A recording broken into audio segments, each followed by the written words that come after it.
G'day guys, Stevo here, and today's video is going to be about teaching you how to grind like a champ and rack up those gems. Let's go!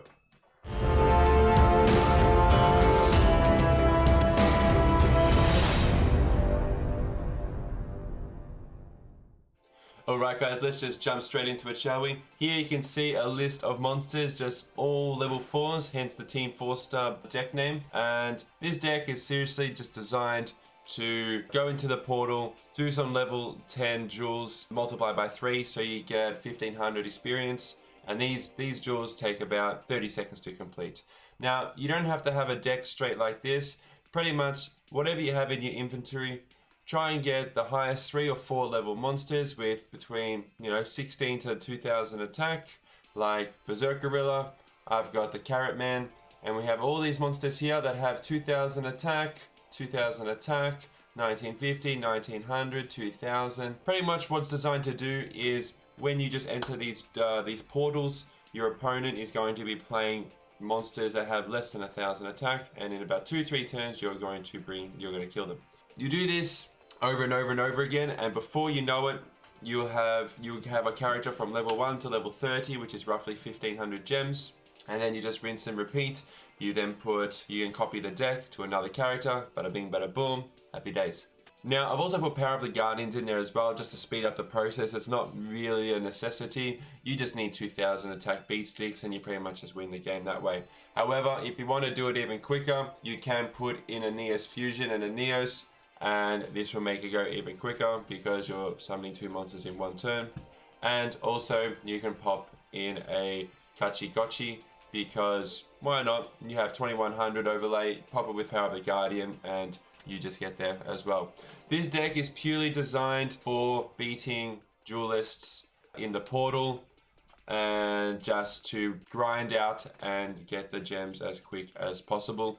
And I recommend just doing this if you're like saying, oh, how can I make gems quick? I reckon this is the recipe for it. Pop into your inventory and see what kind of cards that you have. Make sure there's not too many side effects like with the cards, such as with his Ape Man. If he puts in defense, he just dies. So, but that doesn't really happen when you're playing against duelists in the portal, so it's not much of a biggie. So it's all good. So I recommend doing something like this, especially for beginners who are just grinding. It's something that's really easy. You can use with your UR cards as well. I know for a fact that this guy here, you can redeem him by using your UR cards, and also with the Ape as well. You can just use your SR cards and redeem him as well, so you don't have to grind at anything, right? Don't open up packs for particular cards. Counterproductive, right? And anyway, with these gems, as you can see, we're going to bring to the other side of the video our staples. So these are the staples, and these are the cards you need to invest in. Now, if you're playing casually, you're playing ranked, you're playing competitive, no matter what, these cards is something you slowly need to get your way into. Now, if you already have complete decks and you're playing for fun, role-playing, anime, whatever, try not to get sucked up for losing your gems to building these decks, which you may regret for not having these back row. With these back row here, these cards here can fit in most decks, and especially depending on the deck that you're building. But with most of these cards, you can put in any deck, and I'm sure you have realized that most decks you play on the ladder have these cards. And you're wondering, why isn't my deck winning when they can simply just Book of Moon? Here we have the Monster Reborn, which we all get by logging into the game. So if you're a new player, you'll have this regardless. Mystical Space Typhoon and Cosmic Cyclone are designed to destroy back row, which evidently are the cards that we're looking at right now. Now, they do more or less the same thing. Cosmic Cyclone says pay 1000 life, target 1 spell trap card and banish it. Mystical Space Typhoon says target 1 spell trap and destroy it. It really depends on what kind of deck that you have. If you have a deck that has a skill that requires loss of life, I would recommend trying to invest in Cosmic Cyclone because it's easier to trigger the skill. However, if you do not, and there's a lot of treacherous trap holes in your meta, I would recommend playing Mystical Space Typhoon. They do the same thing, but if you don't need to lose life for a skill, I would go for that. Moving to Book of Moon. Book of Moon is a staple in pretty much every deck that is played. It puts the most powerful cards face down, stops effects from happening. It can protect your monsters from karma cuts and other little tricks that your opponent can do. So this is an absolute staple. And There is no question about it.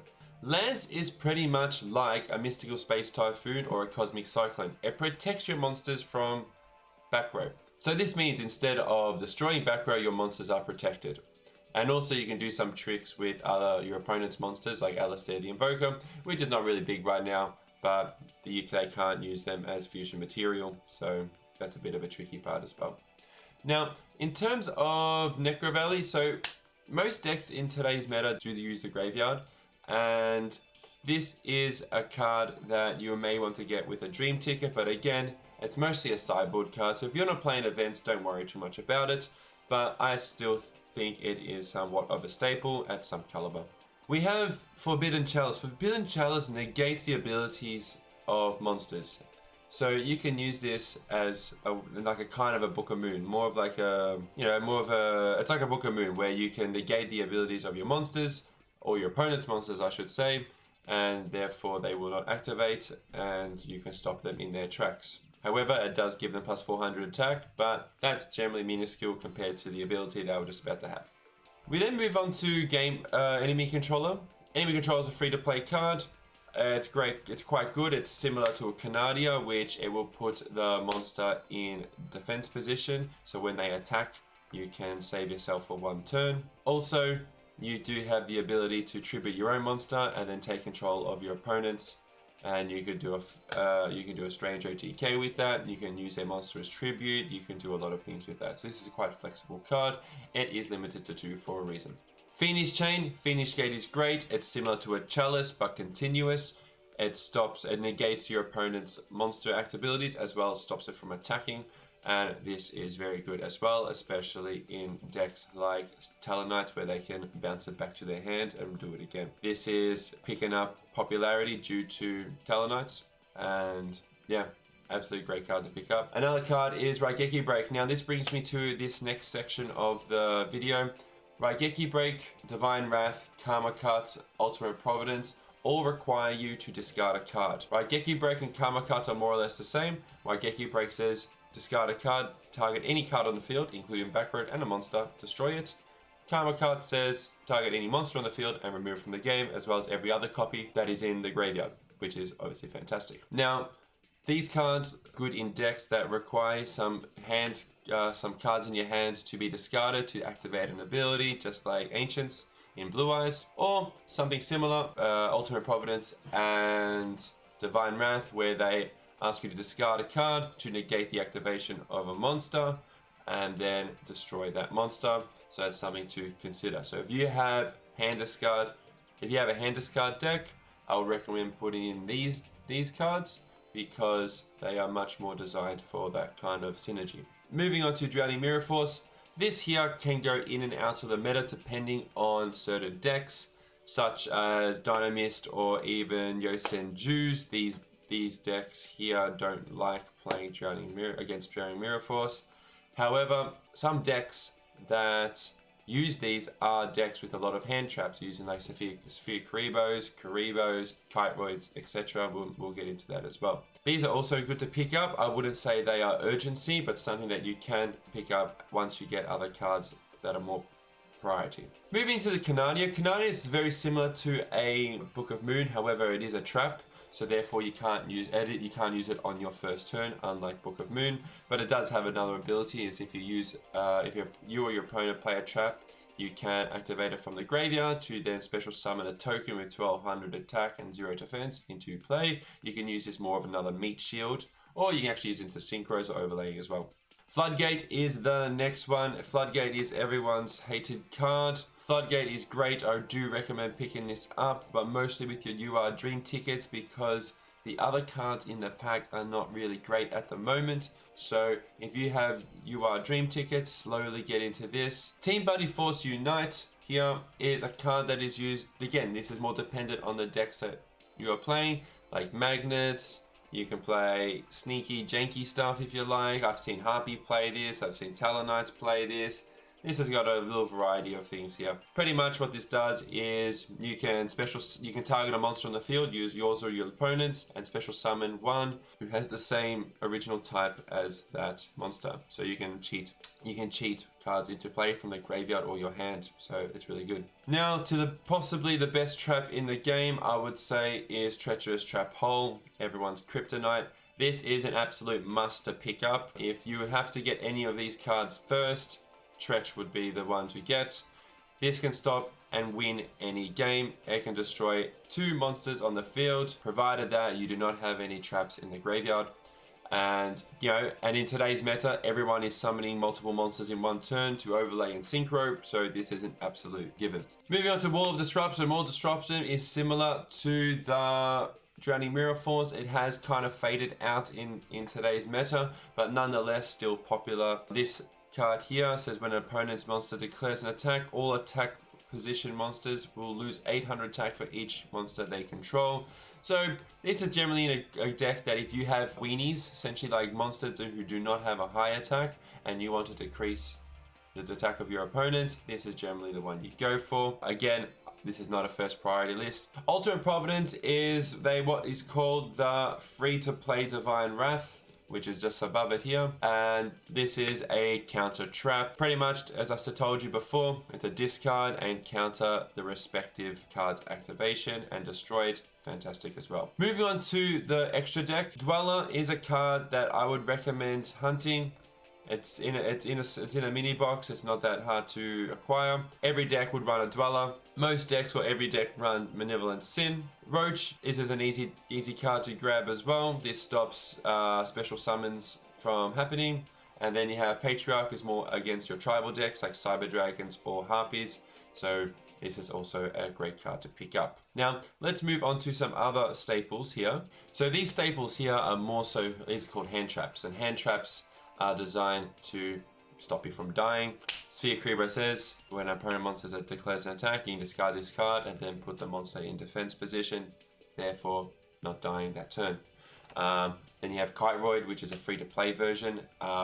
If your opponent declares a direct attack, you can discard this card from your hand and then you take no battle damage. Also, if it's in your graveyard, you can remove it from your graveyard and it has its effect again. So you can use this twice. It has a 2-for-1. So this is also limited to 2 because it's a very good card. This you can get from the card trader.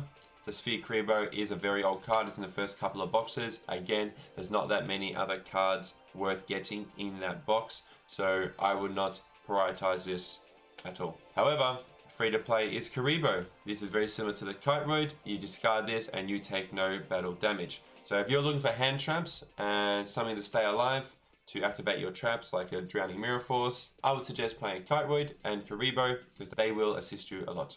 And once you get to a stage where you're wanting to hunt for your Karibos, you can go get them, but I would not put those as first priority.